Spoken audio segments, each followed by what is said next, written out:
सुबह का समय। जंगल में हल्की धूप फैली हुई है। चारों तरफ पक्षियों की चहचहाट गूंज रही है। पीहू अपनी सुनहरी छोटी घंटी के साथ खेल रही है। प्यारी आवाज है ना मुनिया। हाँ पीहू, ये घंटी तो तुम्हारी पहचान बन गई है। जब भी ये आवाज आती है हम समझ जाते हैं कि तुम आ रही हो।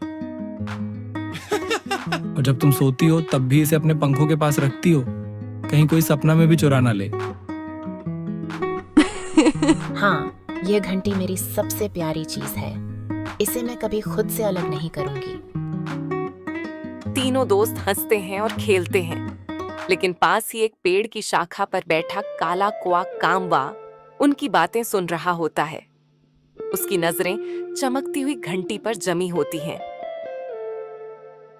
अगली सुबह पीहू घोंसले से जागती है और उत्साह से घंटी की तरफ देखती है, लेकिन अरे, मेरी घंटी कहाँ गई? मैंने तो इसे यहीं रखा था।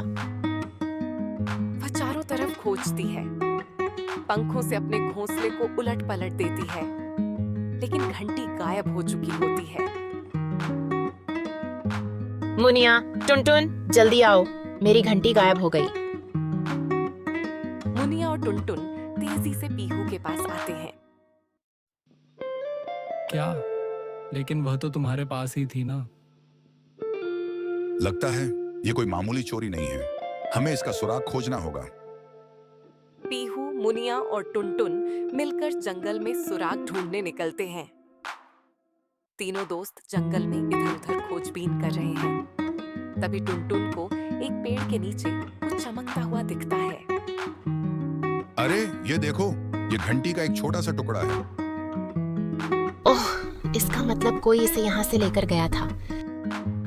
देखो, वहाँ पेड़ों की शाखाओं पर काले पंख बिखरे हुए हैं। क्या यह कामवा के पंख हो सकते हैं? ओह, तो ये हमारा चतुर चोर हो सकता है। अब संदेह बढ़ता जा रहा था, लेकिन क्या कामवा ही असली चोर था?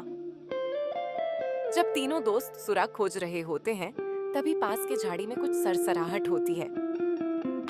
वे धीरे-धीरे उसके पास जाते हैं और देखते हैं कि वहाँ एक छोटा खरगोश डरा सहमा बैठा है। अरे छोटे दोस्त, क्या तुमने कुछ देखा है? खरगोश डरते-डरते इशारा करता है और धीरे-धीरे कहता है, मैंने रात को कांवा को उड़ते हुए देखा था, पर वह अकेला नहीं था। क्या? तो क्या घंटी के पीछे कोई और भी था? तीनों दोस्त कांवा के ठिकाने पर पहुंचते हैं। कांवा एक ऊंचे पेड़ की शाखा पर बैठा है और नीचे तीनों दोस्त उसे घेर लेते हैं। कांवा, मेरी घंटी कहाँ है? हे, तुम मुझ पर शक कर रही हो?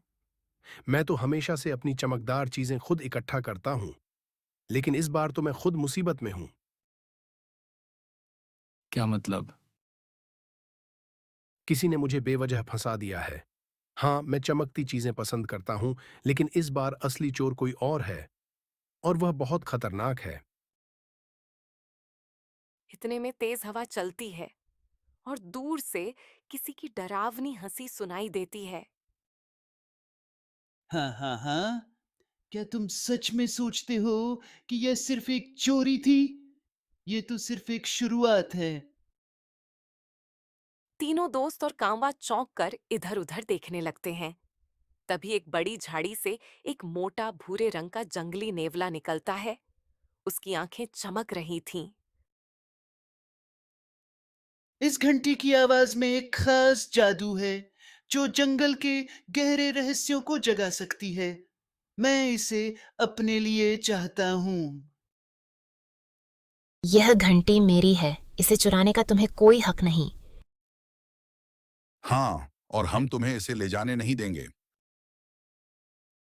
नेवला तेजी से घंटी को अपनी पूंछ में लपेटकर भागने लगता है, लेकिन तभी कांवा अपनी तेज उड़ान भरता है और झपट्टा मारकर घंटी छीन लेता है। अरे, चोरी करना तो मेरी खासियत है, लेकिन गलत काम करने वालों से निपटना भी आता है। नेवला गुस्से में गुर्राता है और जंगल में गायब हो जाता है। मेरी घंटी वापस आ गई। सभी खुशी से हंसते हैं। कांवा को अब एक सच्चा दोस्त समझा जाने लगता है और जंगल में फिर से शांति लौट आती है। घंटी अब पीहू के पास सुरक्षित है, लेकिन क्या जंगल के और भी गहरे रहस्य छुपे हुए हैं? यह तो समय ही बताएगा।